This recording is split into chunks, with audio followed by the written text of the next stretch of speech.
ചിലർ ഇതിനെ beef roast എന്നും അല്ലെങ്കിൽ ബീഫ് കറി എന്നും ഒക്കെ വേണമെങ്കിൽ വിളിക്കാം. But what I love to call is magic beef. അത് എന്തുകൊണ്ടാന്നല്ല, വേറെ ഒന്നും കൊണ്ടല്ല, just a few simple ingredients മാത്രം മതി ഇത് ഉണ്ടാക്കാനായിട്ട്.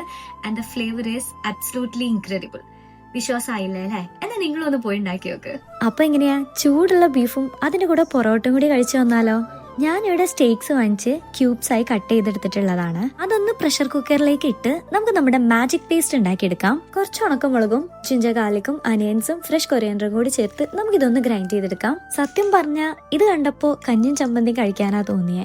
സോ ഈ ഒരു മസാല നമുക്ക് പ്രഷർ കുക്കറിലേക്ക് ഇട്ട ആ ഒരു ബീഫിലേക്ക് ഇട്ട് കൊടുക്കാം. നന്നായി ഒന്ന് തുടച്ചിട്ട് കൊടുക്കുന്നുണ്ട്. ഇനി ഇത് കാരണം കൊണ്ട് ടേസ്റ്റ് കുറയണ്ട.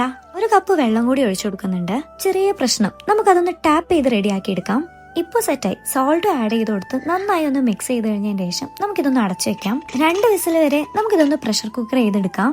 അതിനുശേഷം 20 മിനിറ്റ്സും കൂടി വെച്ചിട്ട് വേണം ഇത് ഓപ്പൺ ചെയ്യാനായിട്ട്. നന്നായി കുക്കായി വന്നിട്ടുണ്ട്. അതിനുശേഷം ഫ്രൈഡ് അനിയൻസിലേക്ക് നമുക്ക് ഈ ഒരു കുക്ക്ഡ് ബീഫും കൂടി ചേർത്ത് കൊടുക്കാം.